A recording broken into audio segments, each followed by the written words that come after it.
Apakah peluang Gibran menjadi cawapres Prabowo bakal terancam? Ketua Majelis Kehormatan Mahkamah Konstitusi, (MK), Jimli Asyidiki menyebut putusan MK terkait batas usia capres-cawapres masuk akal dibatalkan. Apa alasan Ketua MK? Jimli Asyidiki sebut putusan MK terkait batas usia capres-cawapres masuk akal dibatalkan. Bagaimana nasib Gibran dan pencalonannya sebagai cawapres Prabowo?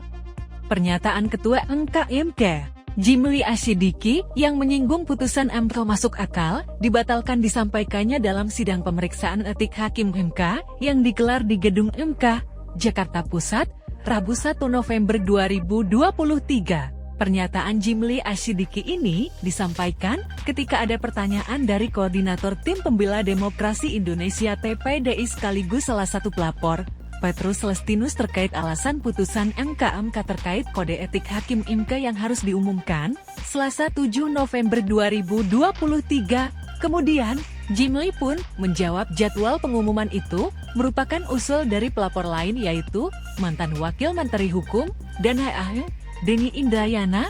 Lantas, kata Jimli, dirinya dan hakim lain yaitu Wahidudin Adams dan Bintan Saragi menyetujui usulan Denny tersebut. Jadi soal jadwal putusan sidang etik itu terkait permintaan pelapor yang pertama, jadi setelah kami diskusikan, wah itu masuk akal. Ada gunanya, kata Jimli dilansir dari YouTube Kompas TV seperti dikut Tribun Kaltimengto dari Tribunnews.com. Di artikel berjudul Jimli sebut putusan MK soal batas usia capres-cawapres masuk akal dibatalkan, Gibran terancam. Jimli menjelaskan bahwa inti laporan dari beberapa elemen masyarakat, termasuk Denny Indrayana, terhadap Hakim MK ini tidak semata-mata hanya untuk menjatuhi sanksi etik kepada mereka. Pada momen inilah, Jimli mengatakan, sidang etik ini turut dimungkinkan adanya keputusan pembatalan putusan MK terkait batas usia capres-cawapres. Argumen Jimli ini merujuk pada UU Nomor 48 tahun 2009 tentang UU Kehakiman. Jadi setelah kami diskusikan, itu masuk akal, ada gunanya, kan? Permintaannya supaya putusan MK itu dibatalkan. Gitu loh, dengan merujuk kepada UU Kekuasaan Kehakiman pasal 17 yang ayat 7-nya, jelasnya, sebagai informasi, pasal 17 ayat 3 dan 4 UU Nomor 48 tahun 2009 dijelaskan bahwa Ketua Majelis hingga Panitera wajib mengundurkan diri dari persidangan jika memiliki hubungan keluarga atau hubungan suami istri meski sudah bercerai. Kemudian berlanjut di ayat 5 di UU yang sama.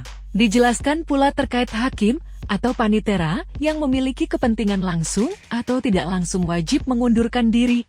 Lalu, tertuang pula di ayat 6 yang menjelaskan, jika ketentuan di ayat 5 tidak terpenuhi, maka putusan yang dikeluarkan pun dinyatakan tidak sah.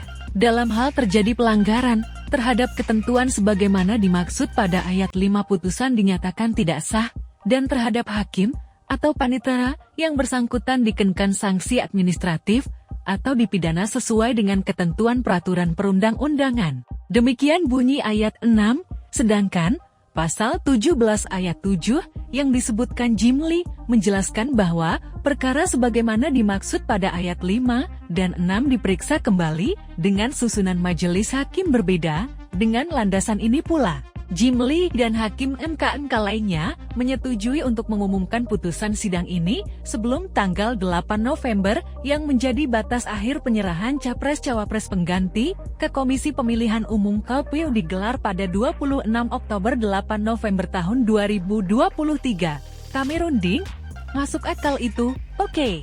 Untuk kalau lain ya kita tolak itu, timbul kecurigaan juga, waduh ini sengaja berlindung di balik prosedur jadwal, kata Jimli. Download Tribun X sekarang, menghadirkan lokal menjadi Indonesia.